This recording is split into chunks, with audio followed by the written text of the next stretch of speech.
की बेइज्जती होगी।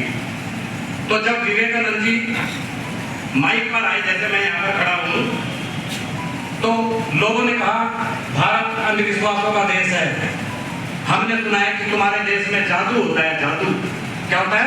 जादू। स्वामी विवेकानंद जी ने कहा यह जादू होता है, there is magic in India. तो सारे चिपट गए, बोले भाषण छोड़ो, जादू दिखाओ पहले, जादू। विवेकानंद जी ने कहा अभी दिखाता हूँ जादू, लेकिन पहले 1 मिनट तो लूंगा, अपनी 1 मिनट कैसे खराब कर दूं। बोले चलिए बोलिए आप 1 मिनट। उस समय श्रोतागण ऐसे बैठे हुए थे जैसे आप दरी पर बैठे हुए हैं, और ये मंच नहीं था। Swami Vivekananda ji started speaking about Indian culture. उन्होंने बोलना शुरू किया।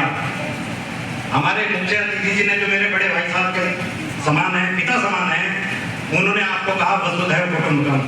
क्या कहा? उन्होंने, स्वामी विवेकानंद जी ने कहा ये सारी पृथ्वी एक परिवार है। स्वामी विवेकानंद जी ने जब अपनी स्पीच देनी शुरू की, वो धीरे धीरे पीछे हटते चले गए, और उनकी स्पीच में इतना आकर्षण था कि स्वामी विवेकानंद जी धीरे धीरे पीछे हटते चले गए और श्रोतागण थोड़े थोड़े आगे खिसकते चले गए। उनको 1 मिनट का टाइम दिया था, स्वामी विवेकानंद जी लगातार 5 घंटे बोलते रहे। कितने? और उनका नंबर कट गया। अंत में स्वामी विवेकानंद जी को लोगों ने कहा जादू दिखा दो, जादू। विवेकानंद जी ने बोला जादू तो हो चुका, ये देखो तुम कहाँ बैठे थे, कहाँ हो इस समय। लोगों ने कहा यार हम तो वहां बैठे हुए थे, और बिना बस के, बिना किसी वाहन के हम तो 2 किलोमीटर आगे चले आए। तो लोगों को आज भी यकीन नहीं है। विवेकानंद जी ने कहा हम भारतीयों की वाणी में ही जादू है। मैं आपको भाई साहब ये बताना चाहता हूँ कि 35 वर्षों के दौरान जहाँ बड़े बड़े चीफ सेक्रेटरी तक आए, और इस विद्यालय में जितना योगदान हमारे अथॉरिटी का है उतना शायद मेरा भी नहीं है। आप बड़े बड़े हस्तियों को यहाँ पर अतिथि के रूप में लाए, लेकिन मैं सच बताता हूँ, जितना आनंद आज आपकी उद्बोधन में आया, उतना आनंद मुझे अपने 35 वर्षों के जीवन में नहीं आया। आज आपने मुझे स्वामी विवेकानंद जी की याद दिला दी। अगर आप ठीक 10 बजे आते तो भी आपकी स्पीच अब तक शुरू होनी थी। तो बच्चों, अगर आपको वास्तव में मजा आया हो तो एक अंतिम बार ताली बजा दीजिए।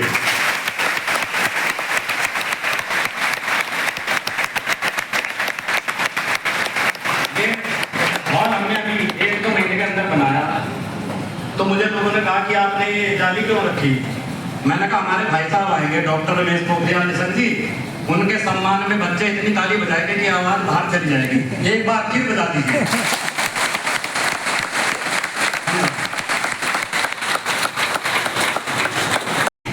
क्या कुछ देर के लिए बैठ जाएंगे, जिसने कमर टेढ़ी करनी होगी बाद में भी हो जाएगी उसी के लिए। लेकिन चिंता इस बात की है उनकी बार बार ये जो मेरा छात्र है, ये ओजस्वी रहना चाहिए, खड़ा रहना चाहिए, इसकी नजर सामने रहनी चाहिए। कोई भी समस्या आए, कोई भी संकट आए, कोई भी मुसीबत आए, कोई भी चुनौती आए, उसका मुकाबला करने के लिए हर क्षण तैयार है।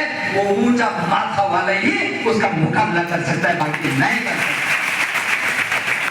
मैं समझ सकता हूँ 35 वर्षों में उन्होंने किस तरीके से इस भीड़ को खड़ा किया होगा, मैं महसूस कर सकता हूँ। उनके जब बोलने के भाव में देख रहा था, और मैं तो बहुत पहले से जानकारी, ये ऑर्गेनाइजर में जब लिखते थे तो मैंने इनकी ढूंढ की कि ये रविंद्र सैनी कौन है, इतना अच्छा लिखते हैं। दिल्ली से प्रकाश